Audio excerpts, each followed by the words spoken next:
Polling stations have closed in Egypt after the final day of a three-stage vote, the country's first democratic election in more than half a century. Final results are to be announced next week, with the Muslim Brotherhood being the favourites after clinching the lead in the first two stages of the vote last year. Earlier rounds were overshadowed by clashes between protesters and the army. Egypt's ruling military generals have been accused of clinging to power. They're now facing anger over their handling of the protest that left 59 dead since mid-November. Recent army raids on Western-sponsored NGOs have also added even more concerns over the country's stability. Let's go live to London now, talk to political analyst Chris Bambury to discuss what the election means for Egypt. Chris, good to see you tonight. Very happy New Year to you. Thanks for being with us. The results so far of a strong Islamist showing seem to mirror the pattern elsewhere in the region's elections since the Arab Spring. What does this trend mean for the Arab world, do you think? I think it's not surprising that the Muslim Brotherhood have done very, very well in these elections. They were the only organised force in Egyptian society. They had an ambiguous role under Mubarak. Formally, they were banned, but actually they were allowed to participate in political life in Egypt, and therefore they had a network, they had popular support, they've had popular support for several decades in Egypt. And as I say, they're the only organised force who were able to really effectively wield an election campaign which could do well. I think secondly as well, there are those in the West who are almost hysterical about the idea of Islamist parties doing well in the elections in Tunisia and now in Egypt. I think you have to say that, you know, if you give people the right to determine their own future, it was always going to be the case that Islamist parties would do well in Egypt as they did in Tunisia. So I don't think it's a surprise. I think it also reflects the fact that really in the time span between the revolution, the overthrow of Mubarak and these elections, the various other forces, the left and the liberal forces, have not effectively got their act together. And it was always going to be difficult to get their act together to wield in that. But I have to say, the Muslim Brotherhood are held up occasionally as a bogeyman in the West. Of course, they are a party which did collaborate on occasions with Mubarak and previously Nasser, although they suffered repression from both as well. But they did collaborate. They've made a commitment that they will respect a free market economy. They've entered into dialogue with Hillary Clinton in the West. They've gone out their way to suggest, as their record shows, they are a moderate force in Egyptian society.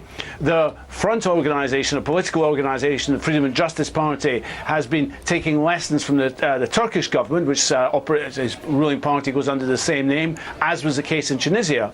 And I don't think it is a bogeyman in any sense. I think this is a safe pair of hands.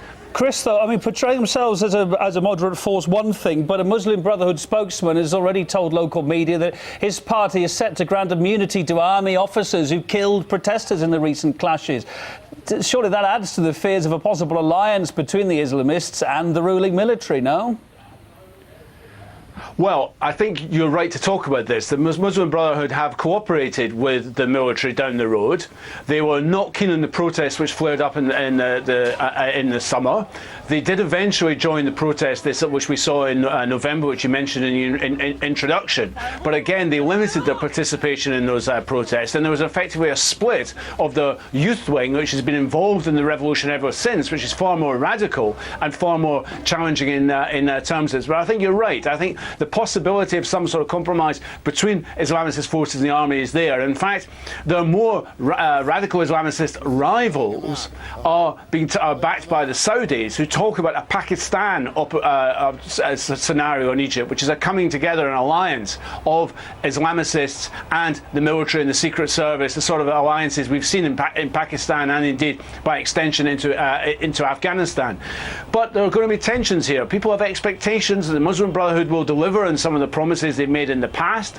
They contain more radical elements, particularly among the youth, people who want democracy, want more radical change, and they will be expecting as well that Mubarak should be brought to justice, and some of those officers responsible for the torture and the killing of activists in the most recent months should be dealt with. And any talk about an amnesty for the military, I think, will inflame the situation. It has to be said that many of those people who, when Mubarak fell, looked to the military as safeguarding the revolution, have now turned against them because of their record in office over the last few months. Chris, final 30 seconds. What role now for Washington in Egypt as we head into 2012? Thinking, of course, of last week's raids on American-sponsored NGOs, etc., etc. What's Washington's role going to be? I think Washington has got a very poor role. Obama and Clinton had to stand back and watch the fall of Mubarak. They didn't like it. They had to say weasel words that they were supported the revolution. I think they're very keen to rebuild support with the military. It was, after all, their key ally along with Israel. But I think the Americans have taken a hit in Egypt, and I think those raids were a warning to the White House that, yeah, of course we'll play ball with you on occasion, but we're not going back to the situation as it was before the fall of Mubarak. And I think overall the Arab Spring, despite some of the voices made in Washington, has been a